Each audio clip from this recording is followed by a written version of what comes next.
wherever anybody in the meeting tonight is. Now, I'd like to also introduce Oliver. So Oliver von Borstel is the CEO of Masters of Business Development. He has a lot of experience in the hearing sector. He's worked internationally.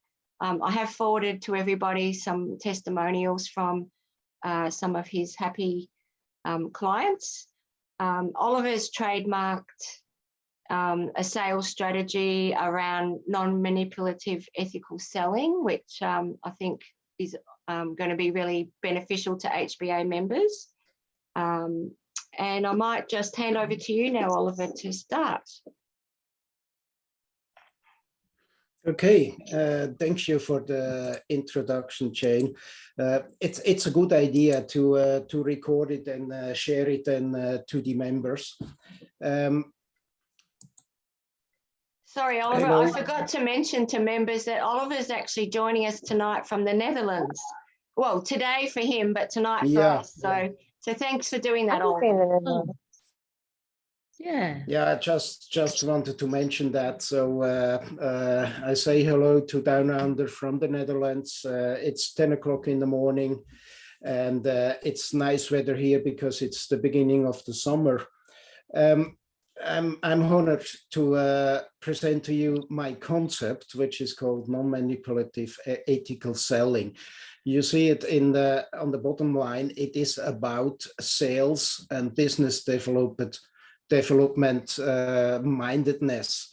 I'm aware that typically audiologists or audiometrists, however you want to call them, hearing care professionals, hate the word selling, but actually we are salesperson because we give an advice about an individual best, most optimal hearing aid solution, and at the end of a trial period there will be a bill printed out which has to be paid. So that makes us actually strongly involved in sales. I want to show you within 15-20 minutes max how my concept works and what the benefits are because of that. So briefly introduce myself. It's a very small company.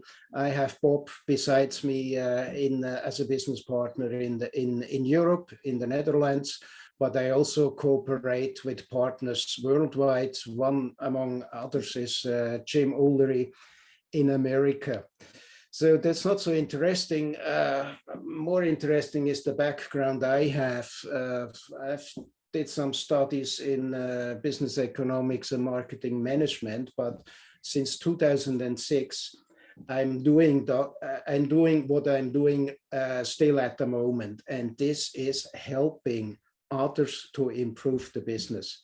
I've put already in 2008 a strong focus on the hearing aid industry. So I train and personal coach them. Mainly it is independent dispensers, but also now and then producers. Like yesterday, actually, I trained and coached salespersons from Starkey here in Europe. In all I do, I always want to do custom made. So when it comes to Australia, of course, I will Australiazing it before I roll it out there. But overall, it's always my goal since 2006. I want that my clients say, Oliver, it was not for free, your concept. We had to pay for it, but we earned it back.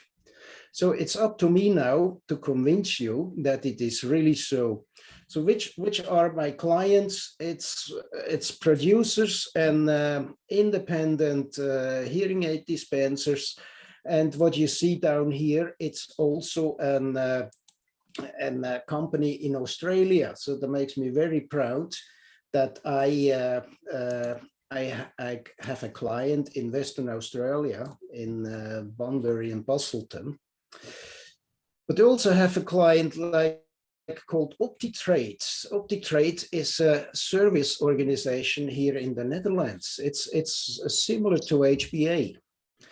they supply independent hearing aid dispensers, as well as, before the most of you joined, they also have a client in South Africa called Audiology Private Practice Forum, which is also a service provider for independent hearing aid dispensers. Will be there in South Africa end of July.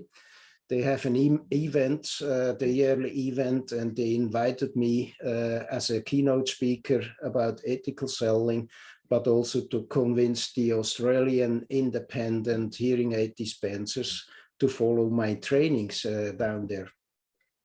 So go through the slides, don't want to bother you with unnecessary things.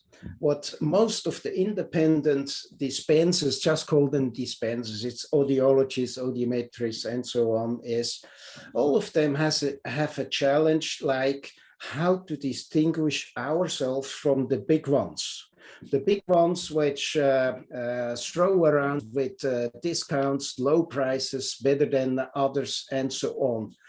Other challenge is that audiologists are not really salespersons, and they all say, but yeah, how do I convince now my clients with tricks that they buy the high-end solution, which is actually the best for them? So I always tell them it's not about tricks. It's rather serious selling. It's how do I professionally handling concerns and objections? How do I convince for a trial period? And above all, how can we improve our turnovers, the average sales price, and finally the profit? It is, in my concept, a major goal is, besides all of this, is to create end customer fans, because they do the proactive word of mouth, and they recommend you to others.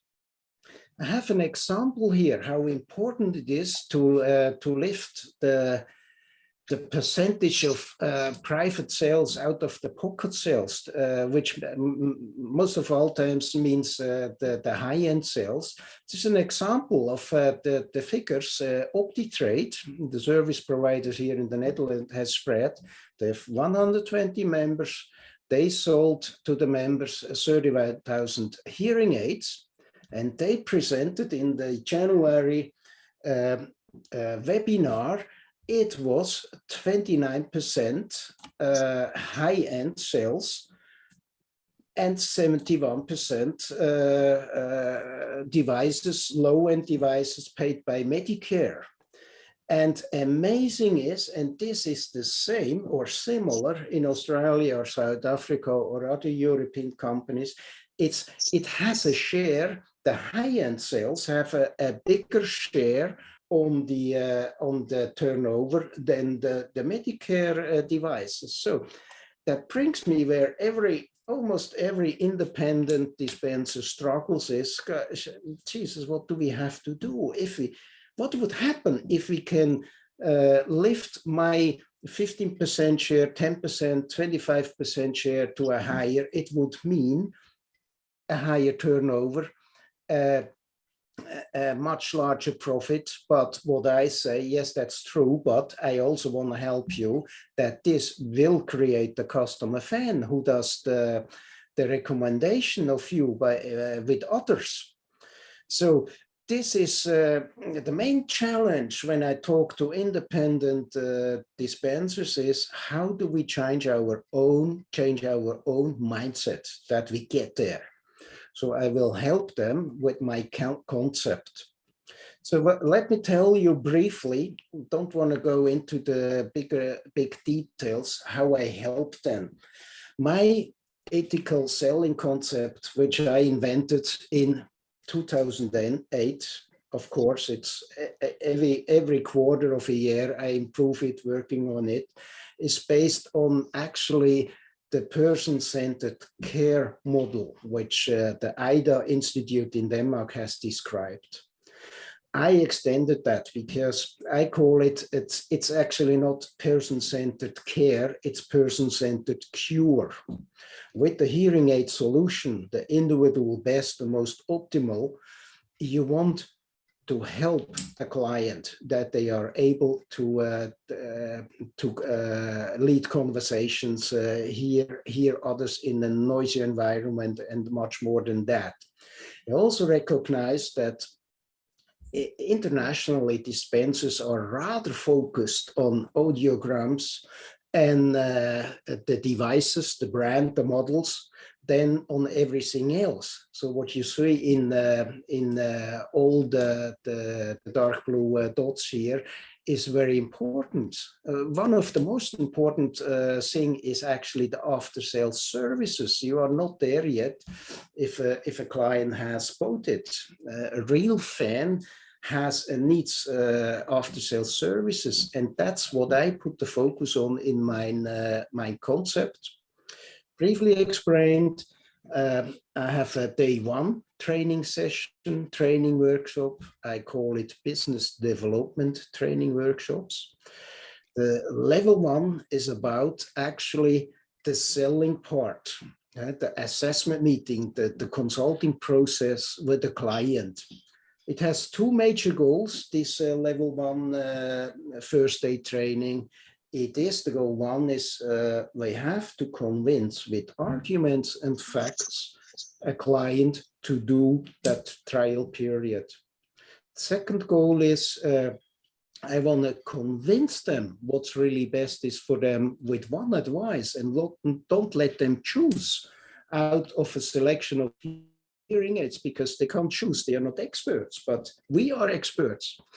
In the day two training, it is about what happens from the time when we have a date in our agenda for a for a trial period. What happens then? What is necessary to still convince the client that this is what you need? I have two goals in the level two 1 day training, which is following the day one, is 0% negative trial period and creation of 100% customer fans. Most of you tell me, Oliver, that's not realistic, 100% and 0%. I always return that, wait, but do you agree? It's theoretically possible. And all of them say, yes, theoretically, yes, but in the real life, says, I know. But let's then go for 10% and 90%. What about that? So I mean, always set the goals very high, and I help my clients in doing so. I also have a symbolically level 3. This is what I do with most of my clients.